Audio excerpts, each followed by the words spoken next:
मेरे प्यारे भाई और बहनों, आप सबको मेरा हार्दिक प्रणाम। कुछ दिनों से हम विवाहित जीवन पर चर्चा कर रहे हैं। कल मैं आपको बता रहा था कि आध्यात्मिक विकास के बिना एक गृहस्थ का जीवन पूर्ण तथा आनंदमय नहीं हो सकता। सब विवाहित कपल्स के लिए मेरी सलाह है, मिलकर आध्यात्मिक उन्नति करो। अलग अलग व्यक्ति आपस में टकराएंगे, वे दूसरों से झगड़ा करेंगे, लेकिन समझदार वेल डेवलप्ड पर्सनालिटीज आपस में उलझते नहीं।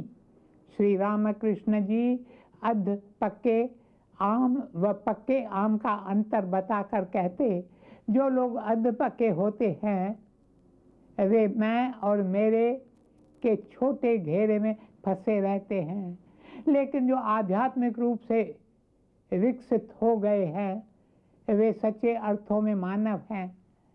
यदि पति पत्नी अधपके ही रहेंगे तो उनका घर तनाव तथा कलह का डेरा बन जाएगा।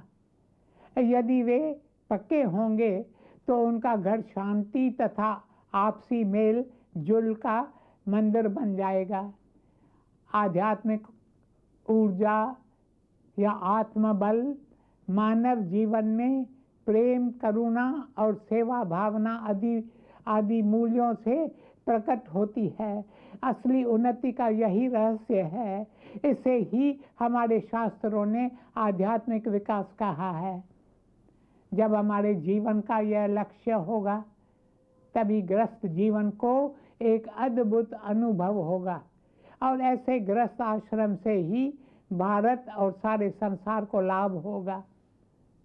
जब कभी मुझे एंगेजमेंट सेरेमनी करने के लिए कहा जाता है तो मैं लड़के और लड़की दोनों को सलाह देता हूँ कि वे शपथ लें कि वे एक दूसरे की धार्मिक और आध्यात्मिक भावनाओं में आड़े नहीं आएंगे, बल्कि वे एक दूसरे की भावनाओं का आदर करेंगे, उन्हें बढ़ावा देंगे, उन्हें उत्साह देंगे।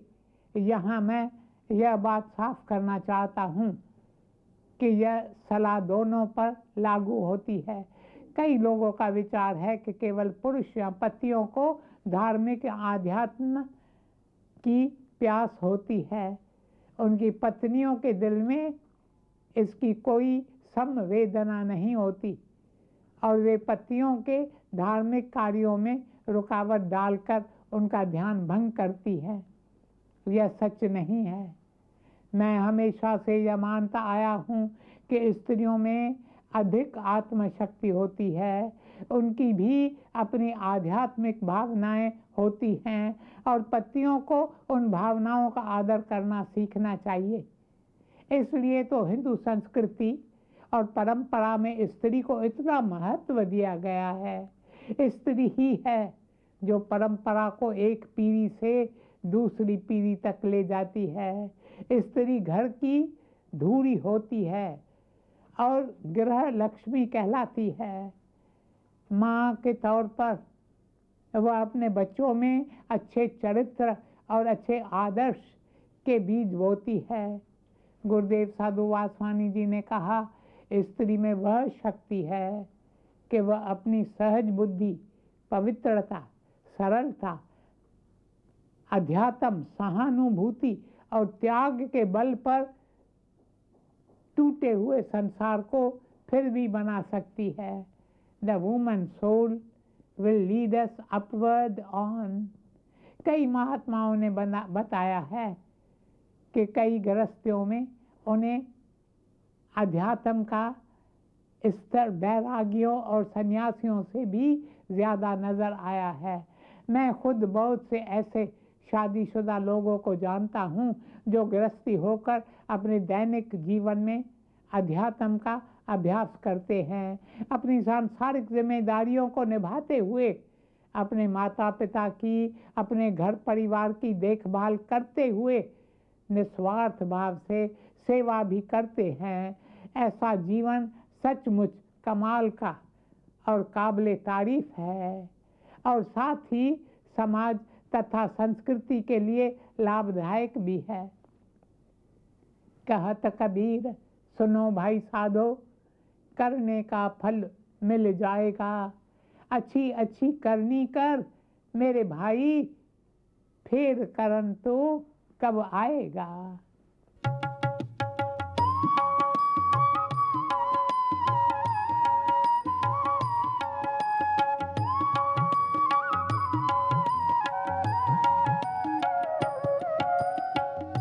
कहत कबीरा सुनो भाई साधो, करनी के फल मिल जाएगा।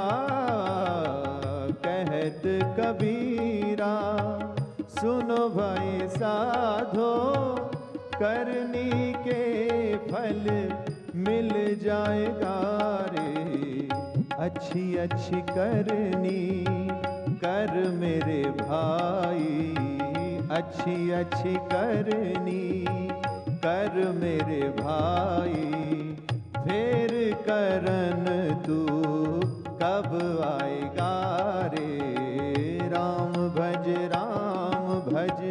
राम भज प्राणिया, राम भज प्राणिया। एक दिन ये पिंजरा पड़ जाएगा हो तेरा, एक दिन ये पिंजरा पड़ जाएगा हो तेरा, एक दिन ये पिंजरा पड़ जाएगा।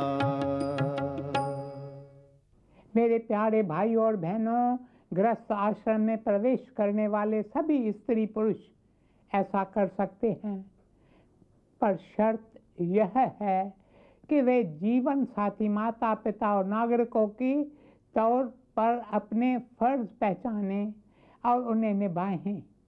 जब वे सच्ची भावना से शास्त्रों द्वारा बताए गए नियमों के अनुसार गृहस्थ आश्रम में प्रवेश करेंगे, जब वे अपनी कठिन जिम्मेदारियों और कर्तव्यों को आध्यात्मिक विकास की सीढ़ी मानेंगे, तब वे पाएंगे कि विवाह वास्तव में आध्यात्मिक उन्नति का एक मार्ग है।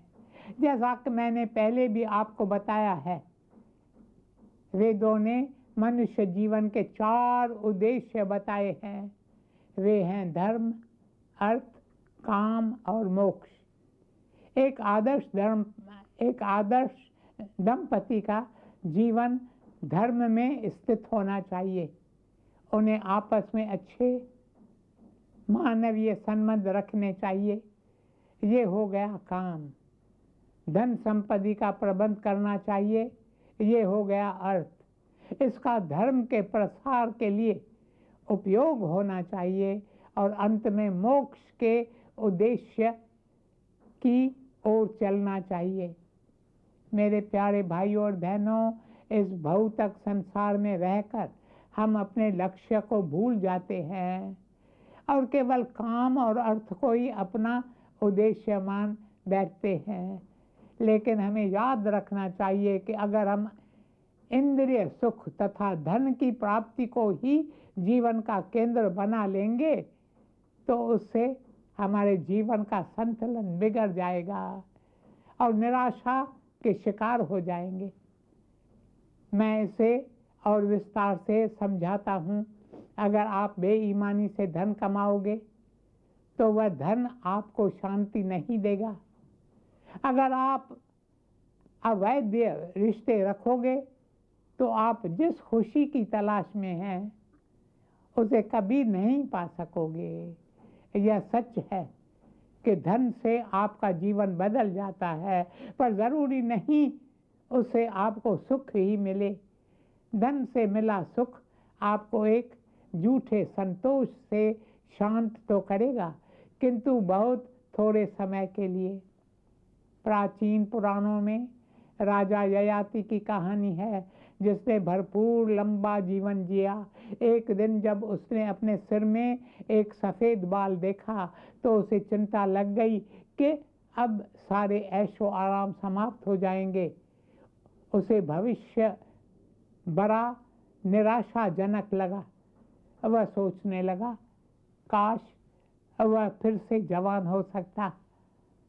घबराकर उसने अपने बेटों से पूछा कि क्या कोई उसका बुढ़ापा लेकर बदले में अपनी जवानी दे सकता है। एक बेटे को छोड़कर सब ने मना कर दिया, और वह बेटा ऐसा था जिसे दुनिया से लगाव ही नहीं था। अपने भोगी पिता के लिए उसके मन में करुणा थी। उसने अपने पिता से कहा, मैं खुशी से आपका बुढ़ापा लेने को तैयार हूँ। ऐसा ही हुआ और राजा ययाति फिर से भोग विलास का जीवन बिताने लगा। वे समय भी बड़ी जल्दी बीत गया और ययाति को फिर से बुढ़ापे ने आ घेरा। तब उसे समझ में आया कि सांसारिक इच्छाएं और विषय वासनाएं कभी संतुष्ट नहीं होती, बल्कि बढ़ती ही रहती हैं। ऋषि भर्तृहरि ने ठीक ही कहा है कि लालसाएं कम या समाप्त नहीं होती, उनको पूरा करते करते हम ही समाप्त हो जाते हैं। एक दार्शनिक ने कहा है, जीवन एक घर की तरह है, धर्म इसकी नींव है, अर्थ इसकी दीवारें हैं, काम इसकी सजावट है और मोक्ष इसकी छत है। अर्थात जीवन का असली रूप इन चारों से है। मेरे प्यारे भाइयों और बहनों, मैं आपसे विनती करूंगा कि गृहस्थ आश्रम में रहें, किंतु अपने जीवन के लक्ष्य को न भूलें, धर्म के आदर्श को नज़रअंदाज न करें। यह कभी न भूलें कि हमारी आखिरी मंजिल मोक्ष है। इस जन्म मरण के चक्कर से मुक्ति और अर्थ तथा काम उस मंजिल तक पहुंचने के लिए केवल साधन है। नदियाँ गहरी नाव पुरानी, किस पद पार तू होवे रे।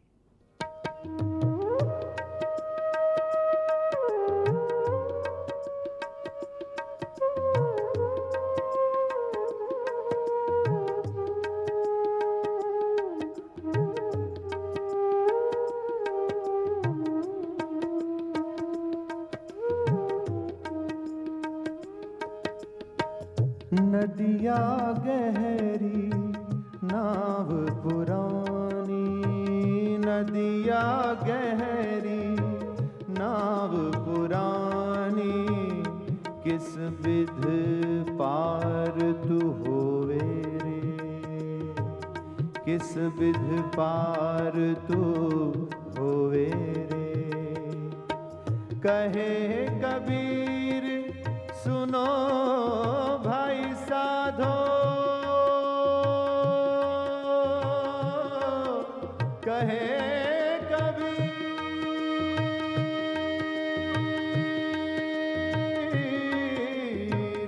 कहे कबीर सुनो भाई साधो, ब्याज धो के मूल मत खोवो रे, ब्याज धो के मूल मत खोवो रे।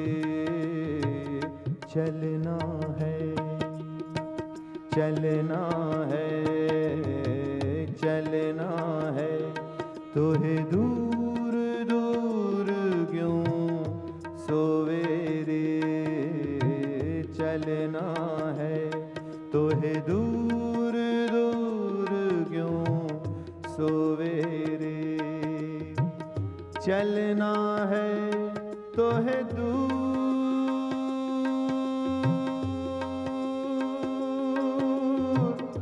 चलना है तो है दूर,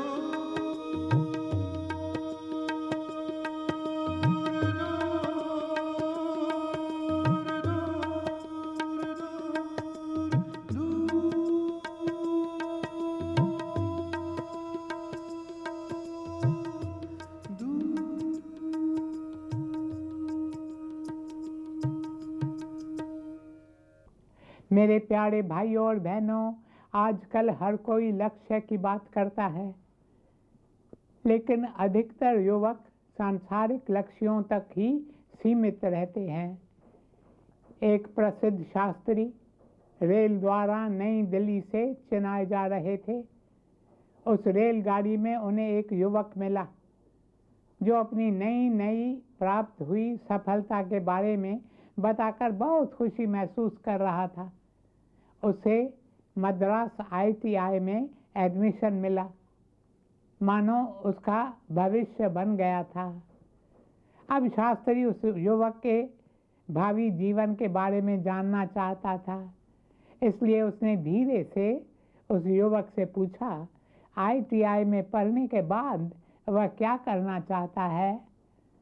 युवक बड़े आत्मविश्वास से बोला, उसके बाद मैं अमेरिका जाऊंगा, वहाँ के किसी प्रसिद्ध यूनिवर्सिटी में एडमिशन लूँगा, वहाँ की डिग्री से मेरा करियर बन जाएगा। शास्त्री ने आगे पूछा, उसके बाद? युवक शौखी से बोला, मैं अमेरिका में ही बसने की कोशिश करूँगा, और अगर वह संभव न हुआ तो मैं भारत में ही किसी मल्टीनेशनल कंपनी में काम करूँगा। अमेरिका के साथ भारत का कोई मुकाबला तो नहीं हो सकता, पर यहाँ के कुछ फायदे भी हैं। 5 अंक के वेतन में यहाँ राजसी ठाट से रहा जा सकता है। शास्त्री ने कहा, और उसके बाद? युवक ने मुस्कुरा कर कहा, मेरे माता पिता मेरे लिए एक सुंदर और अमीर लड़की ढूंढेंगे। मुझे पूरा यकीन है कि मेरे जैसे काबिल युवक के लिए लड़कियों के माता पिता कतार लगाकर खड़े हो जाएंगे। लड़की अपने साथ दहेज में खूब सारा धन, हीरे, मोती, जेवर लेकर आएगी। इससे ज़्यादा मुझे और क्या चाहिए? शास्त्री ने फिर से पूछा, उसके बाद? अब युवक बोर हो गया और चिढ़ कर बोला, महाशय, आप अच्छी तरह जानते हैं कि उसके बाद क्या होना है। बड़ा सा घर, कार, ठाट से रहना, विदेश में छुट्टी मनाने जाना, क्लब और पार्टीज आदि। शास्त्री बोला, और फिर? ओ, हमारे बच्चे होंगे। फिर वह युवक अचानक एक संकल्प के साथ खड़ा हो गया और बोला, और मुझे कड़ी मेहनत करके बहुत सा धन कमाना होगा ताकि मैं अपने बच्चों को सब कुछ अच्छे से अच्छा दे सकूं। शास्त्री बोला, और उसके बाद? युवक ने कहा, मेरे बच्चे उच्च शिक्षा के लिए विदेश जाएंगे और मैं उनके लिए योग्य जीवन साथी चुनूंगा। सब कुछ बढ़िया होगा। फिर क्या होगा? तत् है किम, तत् है किम। मेरे प्यारे भाइयों और बहनों, क्या कार, बंगला, मोटी आमदनी और सब कुछ जो धन खरीद करता है, क्या उससे बढ़कर जीवन में और कुछ नहीं है? क्या यह सब ही जीवन का लक्ष्य है? उससे आगे और कुछ नहीं। मुझे पूरा विश्वास है कि आप मुझसे इस बात पर सहमत होंगे कि हमारे लक्ष्य इससे ऊंचे और उचित होने चाहिए। इसलिए मैं युवकों और युवतियों से कहूँगा कि वे स्वयं से पूछे कि वे विवाह क्यों करना चाहते हैं। साथ ही साथ मैं उन्हें सुझाव भी देना चाहता हूँ, यदि आप विवाह करना चाहते हैं तो वह उच्च लक्ष्य की प्राप्ति में एक दूसरे की मदद करने के लिए ही, और वह लक्ष्य है आत्मबोध, जो हमें ईश्वर की ओर ले जाता है। दुनिया में रहकर विवाह का पथ, बच्चों को पालने का पथ, वह प्रेम और सेवा, साधना और आत्म साक्षात्कार का पथ भी बन सकता है। भगवान को पाने के अन्य रास्तों से यह रास्ता किसी भी तरह से तुच्छ नहीं है, बल्कि शादी वह संस्कार है जो एक अच्छे समाज के निर्माण में और मानवीय आदर्शों को स्थापित करने में सहयोग देती है। जो दंपति अपने घर में सुख शांति बनाए रखते हैं तो समझो उन्होंने बहुत कुछ पा लिया है। जिस परिवार में बच्चे प्रेम के वातावरण में पलते हैं और मानवीय आदर्शों का आदर करते हैं, ऐसे परिवार समाज के भविष्य में अपना बड़ा योगदान देते हैं। जब विवाहित प्रेम मैच्योर हो जाता है तो यह पूरे परिवार का प्रेम बन जाता है। फिर सारे परिवार का प्रेम विकसित होकर संप्रदाय और समाज तक फैल जाता है। आगे इस प्रेम का इतना विस्तार हो जाता है कि अंत में हम सबसे प्रेम करने लगते हैं। हम सारी सृष्टि, सारे प्राणियों, सभी लोगों से प्रेम करने लगते हैं। जब हम इस तरह के निस्वार्थ निष्काम प्रेम करने के योग्य बन जाते हैं तो हम निश्चित रूप से we have reached the highest level of consciousness. आज बस यहीं तक, शेष कल। ओम शांति शांति शांति।